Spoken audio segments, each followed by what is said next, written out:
One day, to her great surprise, she saw a family of bears moving to the empty cottage in the woods behind her home. Now this made Goldilocks very curious, but it made Mother and Father very nervous, for it was very odd to have bears for neighbors. Goldilocks had an idea. As most little boys and girls had done before, Goldilocks whined that there was nothing to do.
In her sweetest voice, little Goldilocks asked permission to go next door to play. They have sisters of Goldilocks, and toys. Oh no, you must not go there, for you don't know that family.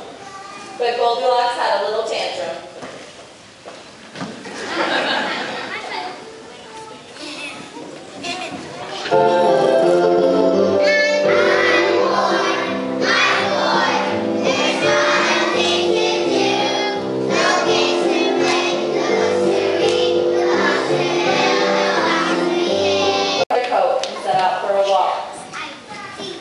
Soon after, Goldilocks, determined to play with Baby Bear, left her house and went to the door of the bear's cottage.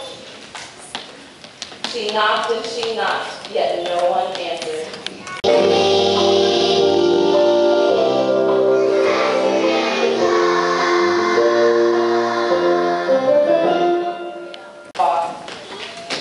They came to the table to eat when Papa Bear said in his great big voice, "Someone's been eating from my great big bowl." Then Mama Bear said in her medium-sized voice, "Someone has been eating from my medium-sized bowl." and Baby Bear said in his small child-sized voice, "Someone's been eating in my child-sized bowl and kept us all gone." Being very hungry and yet very curious, the three bears wandered into the living room to have a look around. Papa Bear looked at his chair and said in his great big voice, "Someone's been sitting and wiggling in my great big chair." "Someone has been sitting and wiggling in my medium-sized chair." and Baby Bear, looking at what once was his chair, said in his small child-sized voice, "Someone is sitting in my child-sized chair until it broke." the chair was broken and Baby Bear was sitting on the floor crying. Now Mama and Papa Bear were feeling very sorry for Baby Bear and were very nervous about what had happened while they were gone. However, being very curious, they decided to take one more look around. So they went upstairs where they looked at their three beds. Papa Bear looked at his bed and said in his great big voice, "Someone's been hopping and bouncing on my great big bed." Mama Bear looked at her bed and in her medium-sized voice said, "Someone's been dancing and bouncing in my medium-sized bed." and Baby Bear in a very surprised, small child-sized voice said, "Someone's been hopping and bouncing on my child-sized bed and counting their tears." Papa and Mama Bear very quietly walked over to Baby Bear's bed. Sure enough, there was the little girl they recognized from the neighbors next door. Now this made Baby Bear very curious, but it made Mama and Papa Bear very nervous, for it was very odd to have humans for neighbors. decided to meet a new friend, and he begged his mama to wake her up so he could play with her. And as all baby bears had done before, he began to whine when there was nothing to do, and he needed a friend.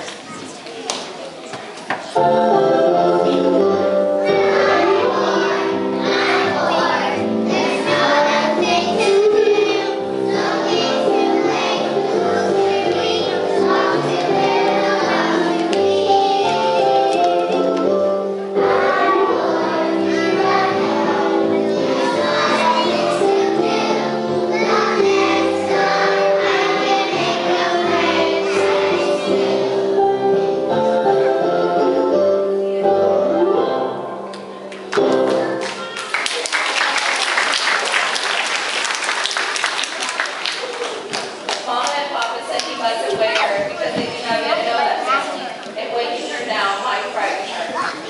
Mama and Papa decided to go next door to find the little girl's mother. Just then, a knock at the door woke Goldilocks. Seeing the bear standing around the bed, she was so scared she ran down the steps and opened the door to run away. That's when she saw her mother standing there looking very worried. The three bears followed her. Goldilocks apologized for disobeying her mother and for